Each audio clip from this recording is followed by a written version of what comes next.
Alors, quel conseil ai-je pour les diplômés? Certainement, je veux que vous demandiez un travail à Solar, CD, ou Tesla, ou SpaceX.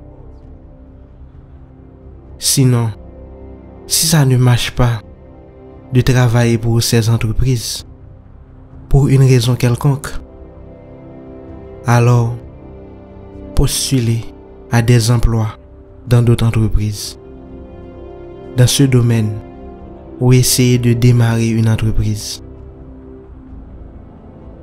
Si vous étudiez l'ingénierie et vous ne comprendriez pas comment concevoir de nouvelles choses, alors il est relativement facile de créer une entreprise. Vous avez juste besoin de quelques personnes qui partagent les mêmes idées que vous. Je dois dire que le secteur spatial est assez difficile. C'est assez difficile de commencer une entreprise dans le secteur spatial parce que c'est une entreprise à forte intensité de capital. Donc, il peut être préférable de faire quelque chose dans l'énergie solaire. Ou si tu vas le faire dans les voitures, faites-le en tant que fournisseur de pièces pour les voitures ou quelque chose comme ça. Musk, vous avez des diplômes universitaires en affaires et en physique. Mais SpaceX est votre première entreprise dans l'aérospatiale. Comment avez-vous acquis l'expertise nécessaire pour être le chef officier de technologie d'une compagnie de fusées? Eh bien, j'ai une formation en physique. C'est utile comme fondement. Et puis, je lis beaucoup de livres. Et j'ai beaucoup parlé à des gens intelligents. Vous avez peut-être entendu dire qu'il est bon de penser en termes d'approche physique, des premiers principes, plutôt que de raisonner par analogie. Réduisez les choses au maximum en des vérités que vous pouvez imaginer. Et vous raisonnez à partir de cette observation. C'est un bon moyen de savoir si quelque chose a vraiment du sens ou si c'est juste ce que tout le monde fait. Et il est difficile de penser de cette façon. Ça demande beaucoup d'efforts. Mais si vous essayez de faire quelque chose de nouveau, c'est la meilleure façon de penser. Et ce cadre était développé par des physiciens qui permet de comprendre des choses comme la mécanique quantique. Je veux savoir quelle est la seule chose qui vous a surpris dans votre vie. Eh bien, honnêtement, je suis simplement surpris à propos de tout. Je sais que je voulais être impliqué dans la technologie. En fait, la seule raison pour laquelle j'ai démarré une entreprise en 1995, une société internet, était parce que je ne pouvais pas l'obtenir. Il y avait seulement quelques sociétés internet. Je ne pouvais pas trouver de travail dans aucun d'entre eux. J'ai essayé de trouver un travail à Netscape lorsque je leur envoyé mon CV. Et j'ai essayé de traîner dans le hall, mais j'étais trop timide pour parler et pour me présenter. Eh bien, je suppose que je dois créer une entreprise parce que je ne peux pas trouver d'emploi. Je dirais pas que je suis courageux. En fait, je pense que j'ai peur. Je ressens fortement la peur. Mais si ce que je fais est important pour moi, alors je remplace la peur par un désir ardent.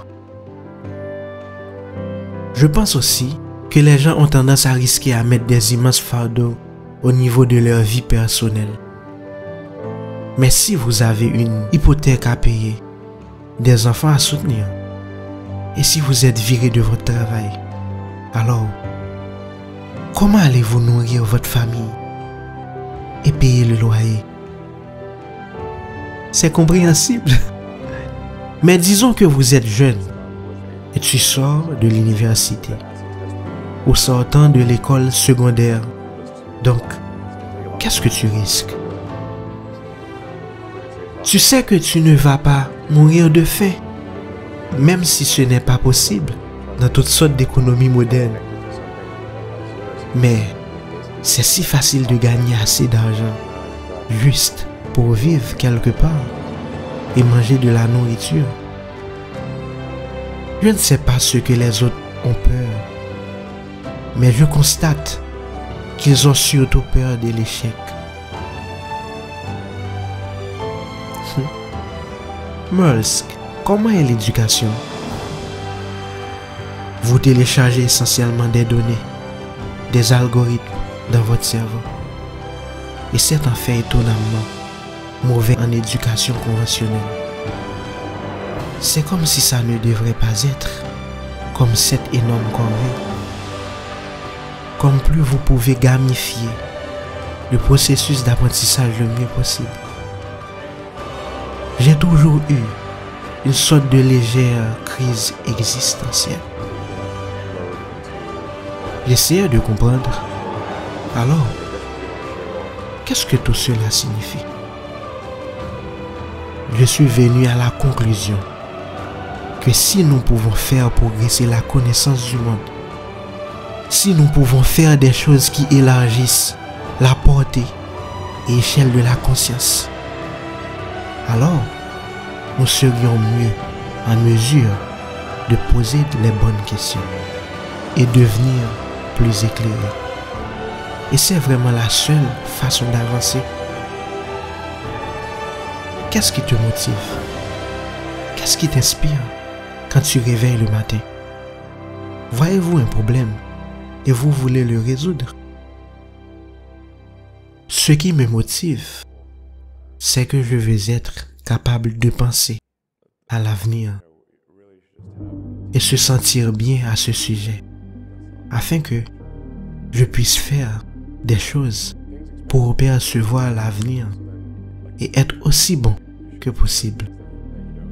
Être inspiré par ce qui est susceptible de se produire et d'attendre le lendemain.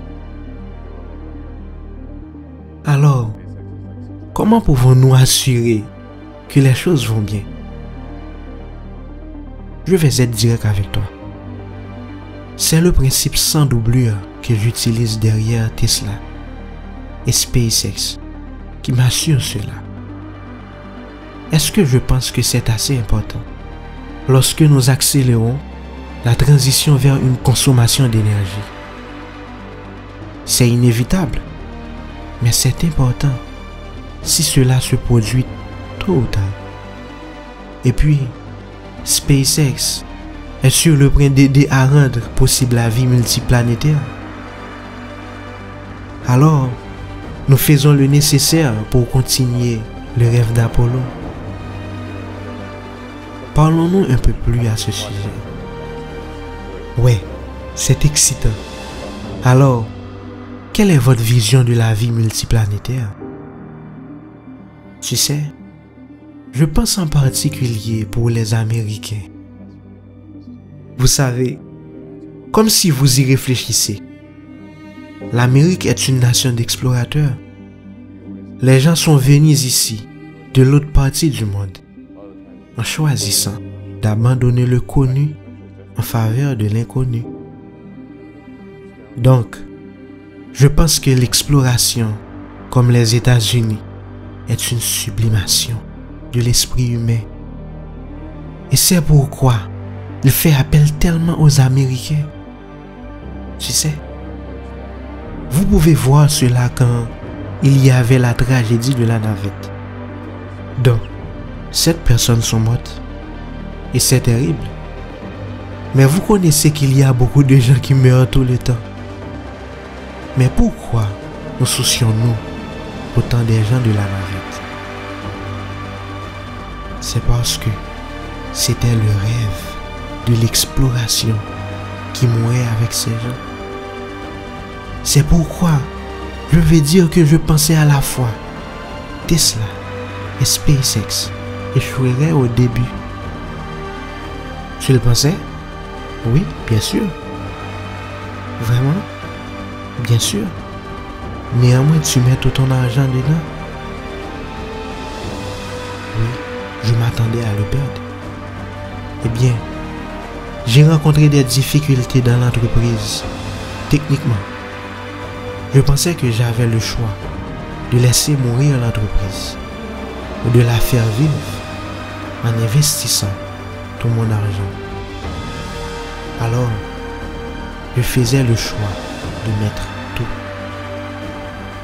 Je comprends très vite, lorsqu'on réalise une chose exceptionnelle, il est probable que cela continuerait dans le futur. Et cela dépend vraiment des enjeux.